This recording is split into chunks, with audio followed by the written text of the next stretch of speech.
Good morning, all of you students. Myself Anurag Kumar, Chanakya College of Education, Assistant Professor. आज class है DLED second year. Subject है S5 स्वास्थ्य योग शारीरिक शिक्षा। यूनिट है थर्ड। यूनिट थर्ड में हम लोग पढ़ेंगे प्रणाम क्या है, इसके लाभ, उमा प्रकार और सावधानियां का वर्णन करें। प्राणायाम क्या है, इसके लाभ, प्रकार और सावधानियां का वर्णन करें। यानी यह योग शिक्षा में है, यूनिट थर्ड में दिया गया है। तो ये मेरा टॉपिक हो गया।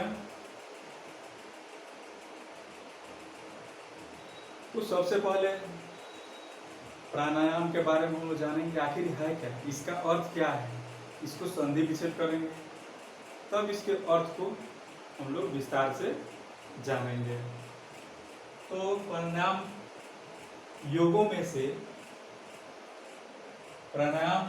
से एक है। प्राणायाम का शाब्दिक अर्थ होता है, यानी उसका संधि विच्छेद प्राण जो आयाम, ये है प्राण जो आयाम। यानी जब हम इसको संधि से तोड़े हैं तो प्राण जो है, यानी प्राण का अर्थ क्या होता है, फिर उसके बाद आयाम का अर्थ क्या होता है, इसके बारे में हम लोग जानेंगे। तो प्राण का अर्थ होता है ये स्वप्राण, यानी सांस, श्वसन, जो हम लोग श्वसन क्रिया करते हैं, सांस अंदर लेते हैं और बाहर छोड़ते हैं, इसके बारे में श्वसन को लंबा करना है, यानी जीवन शक्ति को लंबा करना है। यह भी कहा गया है हठ योग प्रदीपिका में यह बताया गया है, याव दायु स्थितो देहे ताव जीवन मुच्यते मरणम तस्य निष्क्रांति ततो वायु निरोधयते। यानी अर्थात इसका जो है दोहा है, जो हठो योग प्रदीपिका में मिला हुआ है। तो यह दोहा का अर्थ होता है, अर्थात जब तक शरीर में वायु है, यानी हवा वायु, तब तक जीवन है। वायु का निष्क्रमण का मतलब होता है यानी बाहर निकालना, ही मरण है।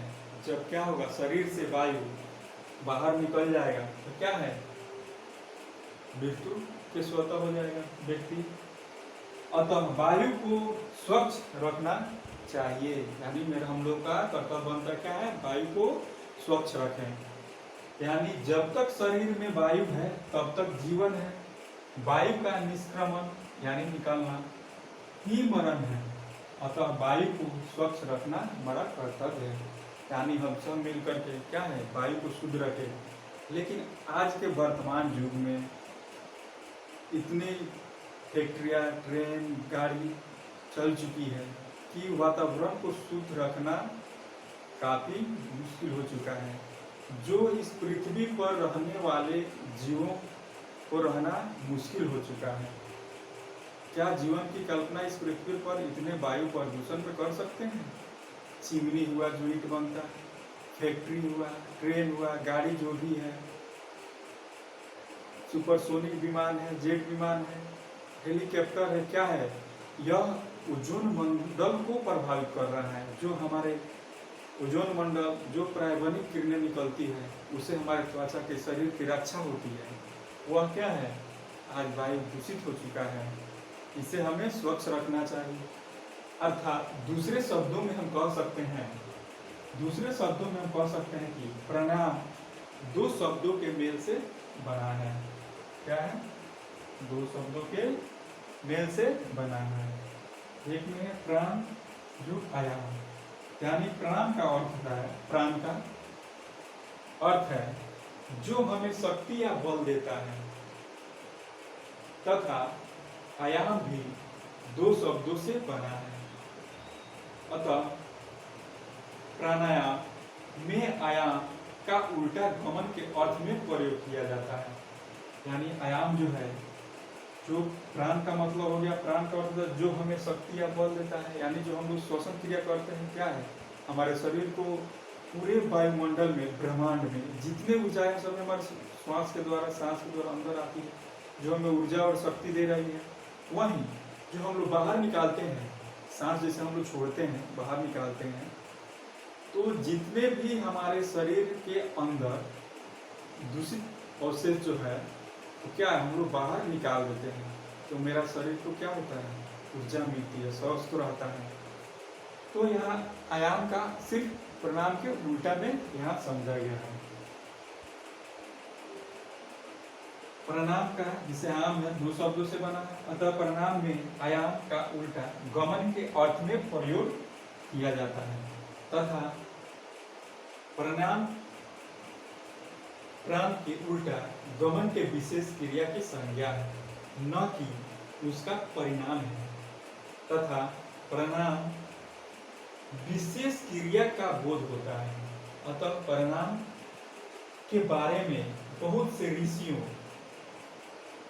ऋषियों अपने शब्दों में विचार दिए हैं, जो सभी के शब्द या भाव बिल्कुल एक ही जैसा है।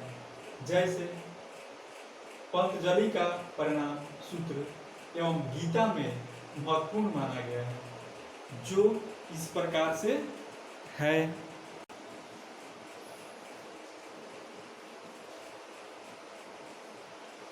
गति जो इस प्रकार से है, तो तस्मिन् सति श्वास प्रवास योग गति विच्छेद, यानी इसका मतलब है, इसकी व्याख्या योग सूत्र नामक पुस्तक में दिया गया है।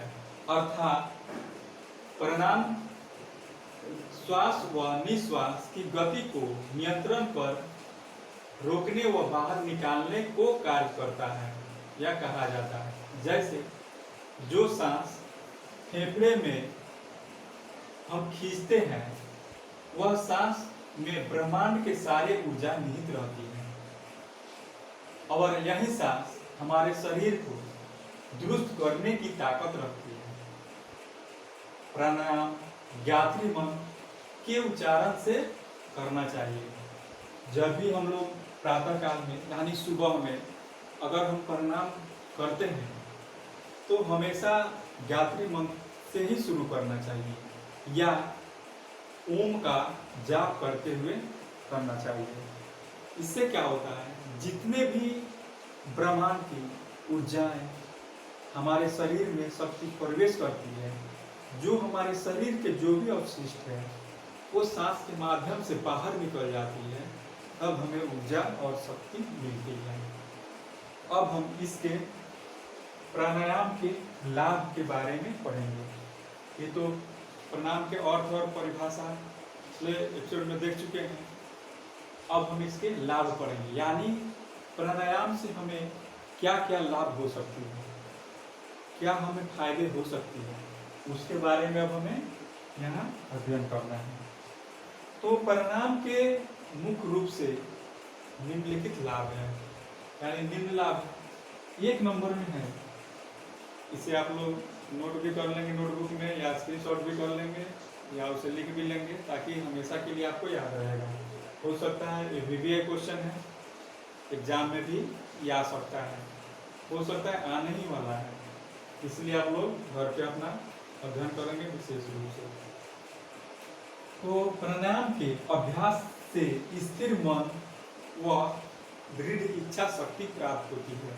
अगर हम लोग सुबह में प्रातः काल में प्राणायाम करते हैं, तो क्या है, हमें दृढ़ इच्छा शक्ति, हमें आध्यात्मिक शक्ति जो हमें प्राप्त होती है। दूसरा में है, प्राणायाम से नाड़ी गति सही रूप में कार्य करता है, यानी जो हम लोग प्राणायाम करते हैं सुबह प्रातः काल में, उसका है हमारी नाड़ी गति जो है, उससे क्या है, सही रूप में सुचारू रूप में कार्य करती है। तीसरे नंबर में है, प्रातः काल में रोज प्राणायाम करने से लंबी आयु होती है, यानी हमारे जीवन जो है जीना होगा, अगर 50 वर्ष से जिएंगे 60 वर्ष 70 वर्ष, यानी क्या है सुबह में अगर रोज हम करते हैं तो मेरी आयु बढ़ सकती है। मेरे ही नहीं, आप सब किसी का बढ़ सकती है। जो करेगा उसी का, जो नहीं करेगा वो संभव नहीं है। 4 नंबर में है प्राणायाम से तनाव, अस्थमा और हकलाने से संबंधित बीमारी दूर होती है। यानी जो तनाव है, अस्थमा जैसे रोग होता है, हकलाने, कुछ बच्चे क्या होता है डिस्लेक्सिया से ग्रसित होते हैं। क्या होता है, वह पढ़ेंगे शब्द को कुछ उल्टा पढ़ देंगे, शब्द को सही रूप में नहीं पढ़ेंगे, हकला हकला कर बोलता है, वो क्या है बीमारियां इससे दूर होती है। अब है 5 नंबर में परिणाम से आत्मा, शरीर, मन में तालमेल बनता है। यानी हमारी जो आत्मा है, शरीर है, मन है, मन क्या है किसी का स्थिर नहीं होता है, लेकिन एक योगासन ही ऐसी शक्ति है जो योगासन प्रतिदिन करता है उसका आत्मा मन संतुष्ट रहता है। जो नहीं करते हैं उसका मन इधर उधर भटकता रहता है। प्रणाम ऐसे करने चाहिए, इस रूप में करना चाहिए, मन एकदम शांत हो, एकाग्र हो, एकत्रित हो, ध्यान एकत्रित हो, तब करना चाहिए। ये नहीं कि प्रणाम करे बढ़ जाए, किसी भी आसन में बढ़ जाए, मन कहीं दूसरे जगह चला जाए, तो वो करने से आपको कोई लाभ नहीं मिलेगा। अब है 6 नंबर में प्राणायाम से अवसाद, अवसाद जो है इसको बताते हैं। प्राणायाम से अवसाद का इलाज होता है, यानी बहुत सारे लोगों को अवसाद की बीमारी हो जाती है, लगभग बहुत सारे लोगों को, तो उससे बचने के लिए प्राणायाम बहुत जरूरी होता है। यानी अवसाद का मतलब होता है रोजमर्रा की जिंदगी, रोजमर्रा की जिंदगी नुकसान पहुंचाने वाला मानसिक विकार, यानी विकार का मतलब होता है गड़बड़ी। जैसे मस्तिष्क में किसी प्रकार का गड़बड़ी हो गया, कोई पागल हो जाता है, तरह तरह की बातें बोलता है, तो नुकसान पहुंचाने वाला मानसिक विकार, विकार का मतलब गड़बड़ी। मन को उदास होना, किसी का मन क्या होता है उदास रहता है, बहुत ज़्यादा चिंता से ग्रस्त रहता है, या किसी कार्य में मन न लगना, अगर उसे किसी कार्य को कहते हैं करने के लिए तो क्या है उसका मन विचलित हो जाएगा, उस कार्य में उसका बिल्कुल मन नहीं लगेगा, तो यही अवसाद का मतलब होता है। तो क्या है प्राणायाम से अवसाद जैसी बीमारियों का इलाज संभव है। क्या होता है बहुत से लोग रोजमर्रा की जिंदगी जीते हैं, किसी कार्य में मन नहीं लगती है, मन ऐसे करके उदास करके बैठेंगे, ऐसे कर लेंगे, कभी कभी कुछ टाइम बोलेंगे, किसी से बात नहीं करेंगे। इस सब के इलाज के लिए बहुत अच्छा और उपयोगी है। तो यह प्राणायाम से हमारे बहुत सारे लाभ हैं। हमारे ये जो मुख्य लाभ है उसको हमने यहाँ दर्शाया है, इसे आप नोट कर सकते हैं।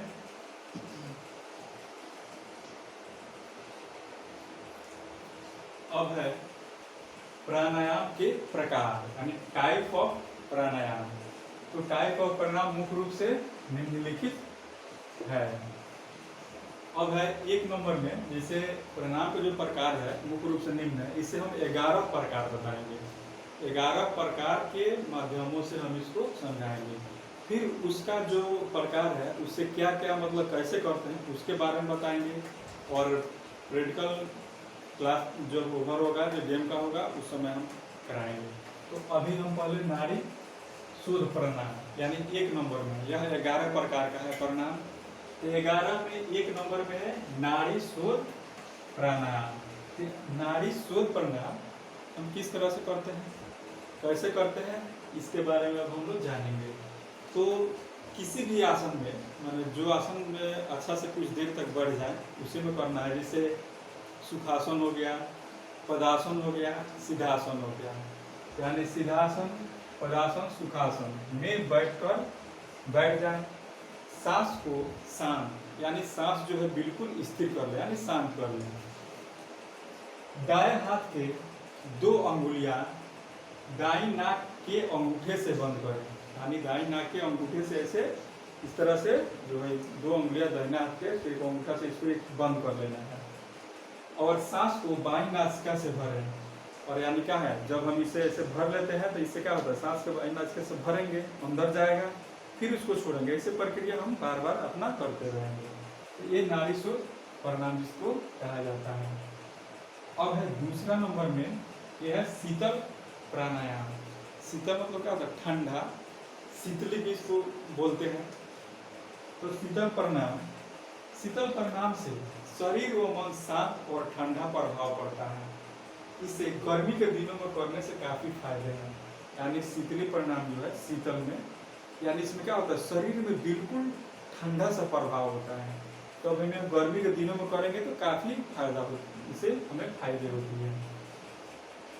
उसके बाद है तीसरे नंबर में कपालभाति प्राणायाम। कपालभाति यानी कपालभाति प्राणायाम, कपाल का मतलब तो जानते ही है, सिर, भाती मतलब चेहरा, ठंडा, कपालभाति। किसी भी आसन में बैठ जाए, कपालभाति प्राणायाम करते समय किसी भी आसन में बैठ जाए जो मतलब आसान हो, सिर व रीढ़ को सीधा करें, यानी पदासन सुखासन में बैठ जाए या ब्रजासन में भी बैठ सकते हैं। सिर व रीढ़ को सीधा रखें, वह हाथ को घुटना पर रखें, आंख बंद कर पूरे शरीर को ढीला छोड़ दें।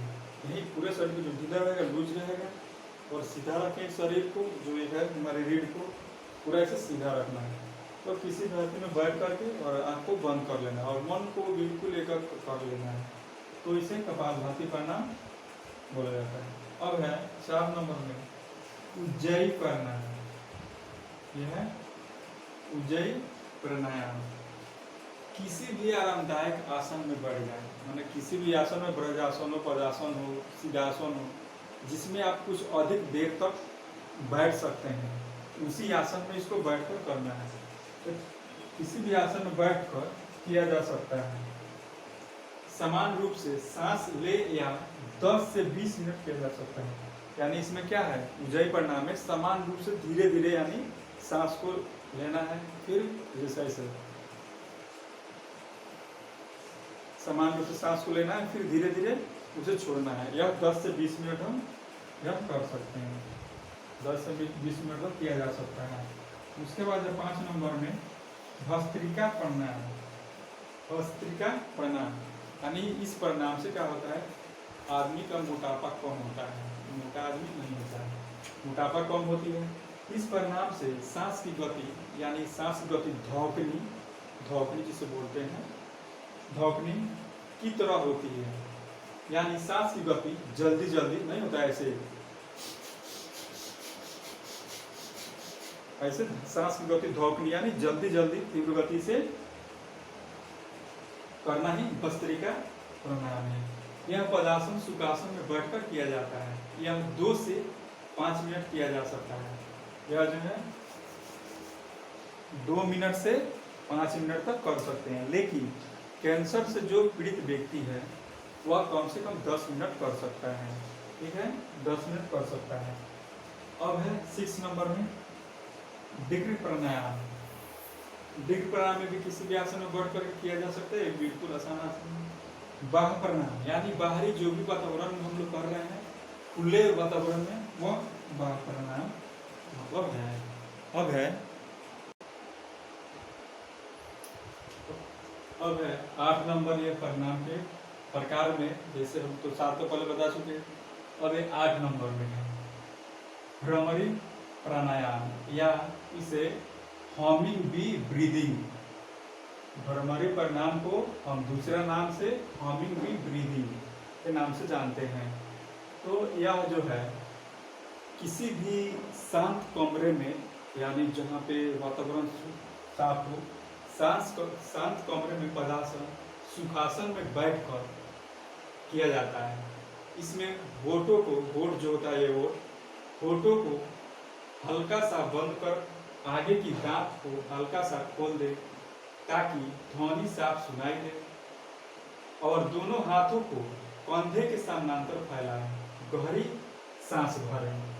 इसमें क्या है कि होठ जो है, ये होठों को हल्का सा मतलब बंद करें, मतलब खुला टाइप में, फिर दांत को थोड़ा बाहर सा करें, मतलब खुला छोड़ दें, ताकि जो हम स्वर निकालें, इसे आवाज जैसे ओम करते हैं, तो क्या होता है उसमें ध्वनि जो है साफ सुस्पष्ट सुनाई दे, तो इसको हम कहते हैं भ्रमरी प्राणायाम। और दूसरा है, आगे में हम 9 नंबर में उदित प्राणायाम।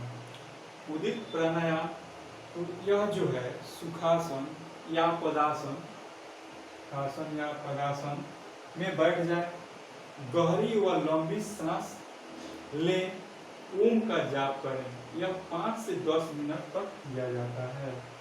यह जो है 5 से 10 मिनट तक किया जाता है। क्या है? ओम का जाप जैसे करते हैं तो गहरी सांस भरते हैं, ओम करते हैं, तो उस तरह से यह 5 से 10 मिनट तक किया जा सकता है।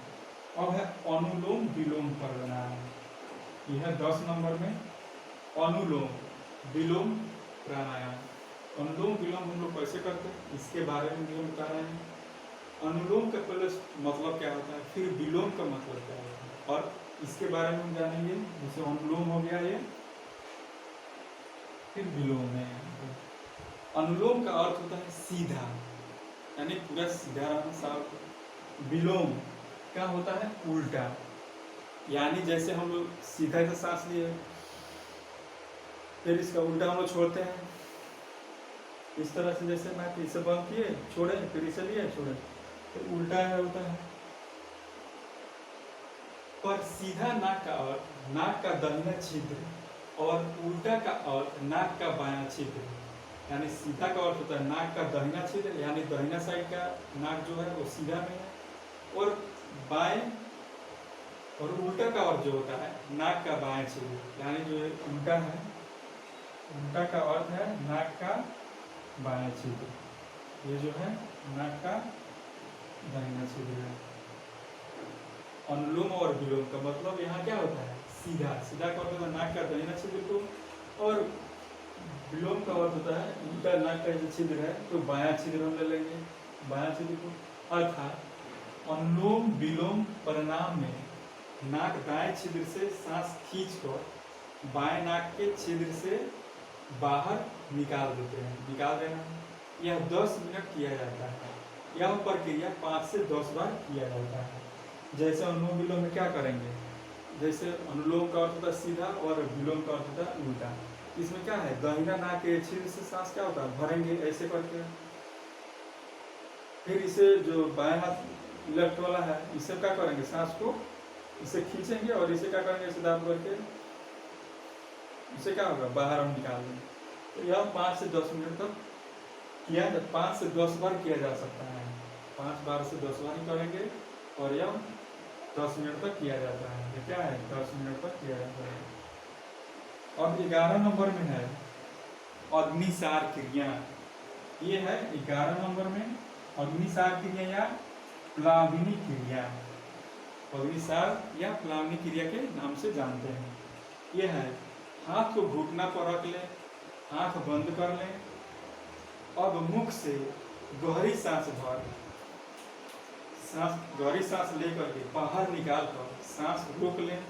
कंधों को ऊपर उठाकर हाथ को सीधा तने हुए पेट की मांसपेशियां को अंदर व बाहर हिलाएंगे। यानी जब हम सांस जो है बाहर निकाल दिए, फिर बाहर की तरफ चला गया, फिर इसको पेट के जो मांसपेशियां है पेट, उसको हम लोग क्या करेंगे, ऐसे करके पूरा हिलाए डुलाएंगे। तो इस तरह से यह क्रिया किया जाता है। अब हम इसके जितने भी हमें प्राणायाम के लाभ पढ़े, प्रकार पढ़े, अब हम इसके सावधानियां जो है, इसके सावधानियों के बारे में अब हम आगे अभी चर्चा करेंगे। ये है प्राणायाम के सावधानियां, यानी जब भी प्राणायाम टॉपिक में है, प्राणायाम क्या है, इंट्रोडक्शन तो पहले बता देगा, अर्थ परिभाषा, इसके लाभ भी बताया गया, प्रकार भी आगे बता दिया गया। अब है सावधानियां, यानी प्राणायाम करते समय हमें किन किन बातों पर ध्यान देना चाहिए, माने हमारी सावधानियां क्या क्या बरतनी चाहिए, उस पर अब हम विचार करेंगे। ये है प्राणायाम के सावधानियां। प्राणायाम के सावधानियां मुख्य रूप से निम्नलिखित हैं। ऐसे हम मुख्य बिंदुओं को इसमें लिखे हैं, और या आप लोग अपने नोटबुक पर भी नोट कर लेंगे इस पॉइंट को, टॉपिक को। और 1 नंबर में है जो हमारी सावधानियां हैं, प्राणायाम करते समय हमारा शरीर शुद्ध होना चाहिए, मतलब शरीर हमारा मन क्या होता है, शुद्ध स्वच्छ होनी चाहिए। ये हमारी सावधानियां हैं। ये नहीं कि प्रणाम करने बढ़ जाएं और मन को दूसरे जगह भटका दें, दूसरे चीज़ देखने लगे, तो क्या होगा, वो करने से कोई लाभ नहीं मिलेगा। ये हमारी सावधानियां क्या है, शरीर को शुद्ध और स्वच्छ रखना है, मन को एकत्र रखना है। अब है दूसरे नंबर में, प्राणायाम करने के लिए भूमि पर चटाई बिछाकर करना चाहिए। यानी जब भी हम प्राणायाम जो प्रातः काल में करते हैं तो क्या करेंगे, भूमि पर नीचे चटाई बिछा देंगे या कोई पुरुष उस पर कुछ भी बिछा देंगे, उसी पर पदासन या सुखासन किसी भी अपना जो आरामदेह आसन है जिसमें आप अधिक देर बैठ सकते हैं, उसमें बैठ चटाई बिछाकर बैठ कर सकते हैं। अब है तीसरे नंबर में, जिस आसन में अधिक देर तक बैठे उसी आसन में बैठना चाहिए। यानी जिस आसन में अधिक देर आप बैठ सकते हैं उसी आसन में बैठना चाहिए, क्योंकि वैसे आसन में न बैठे जिससे बैठने में कठिनाई हो, अधिक देर बैठ नहीं सके, तो हमें जिस आसन में आराम मिले उसी आसन में बैठना चाहिए। अब 4 नंबर में है, शरीर में किसी तरह का तनाव हो तो प्राणायाम न करें, ताकि इसका लाभ नहीं मिलेगा। और शरीर पूरा थका हुआ है, आप बिल्कुल मतलब अस्वस्थ है, करना नहीं चाह रहे हैं, तो क्या है, प्राणायाम नहीं करें, क्योंकि उससे आपको कोई फायदा नहीं होगी। अब 5 नंबर में, 5 नंबर में प्राणायाम करते समय सांस को धीरे धीरे लेना और छोड़ना चाहिए, क्योंकि तेजी में लेना और छोड़ना नहीं चाहिए, ठीक है, क्योंकि आराम से सांस को लें। 6 नंबर में है, रक्तचाप वाले व्यक्ति को प्राणायाम बिल्कुल धीमी गति से करना चाहिए। 7 नंबर में है, ऑपरेशन वाले व्यक्ति को 6 महीने बाद धीरे धीरे प्राणायाम का अभ्यास करना चाहिए। जो व्यक्ति का ऑपरेशन हुआ है वह बिल्कुल धीरे धीरे, यानी 6 महीने के बाद ही, पहले नहीं तो बहुत सारे परेशानियां झेलनी पड़ेगी, तो धीरे धीरे अभ्यास करना चाहिए। अब है 8 नंबर में, प्राणायाम करते समय ओम का जाप करने से आध्यात्मिक शक्ति एवं शरीर को लाभ मिलेगा। यानी जब हम प्रातः काल में सुबह में हम प्राणायाम कर रहे हैं तो उससे हमें आध्यात्मिक शक्ति मिलती है और शरीर को काफी फायदे होती है। तब हम सुबह में प्राणायाम करना चाहिए। तो यह प्राणायाम करते समय हमें इतनी सावधानियों को बरतनी चाहिए और इस पर ध्यान रखना चाहिए, तब हमें इस योग को, इस योगासन से करने से बहुत लाभ मिलेगी। यानी जो प्राणायाम है यह बहुत प्रकार है, उसमें से मुख्य चीज़ों को हमने संक्षेप में वर्णन किया है। अब इसे आप लोग ध्यानपूर्वक पढ़ेंगे। VVI क्वेश्चन है, एग्जाम में भी आ सकता है, इसे नोटबुक में भी नोट कर लें। और उसके बाद क्योंकि यह क्वेश्चन लॉन्ग है तो यह दीर्घ उत्तरीय प्रश्न है, तो लॉन्ग क्वेश्चन पढ़ेंगे तो लघु उत्तरीय यानी शॉर्ट में भी इसे आप बदल सकते हैं। अगर पूछता है क्वेश्चन में परिणाम क्या है इसका लाभ लिखें, तो सिर्फ परिणाम क्या है इसका लाभ ही लिखेंगे, प्रकार और सावधानियां छोड़ देंगे। ऐसे पूछता है परिणाम की अवधारणा को स्पष्ट करते हुए इसके प्रकार को लिखें, चाहे लाभ और सावधानियां को लिखें, तो अब हम उसको उस तरह से लिखेंगे बिल्कुल, या उसमें कन्वर्ट कर देंगे। इंट्रोडक्शन में जो दिया हुआ है, अवधारणा पूछे, लाभ पूछे, जैसे भी पूछे उस क्वेश्चन को आप लोग इस तरह से आराम से लिख सकते हैं। तो अब ये टॉपिक समाप्त होता है। धन्यवाद, थैंक यू।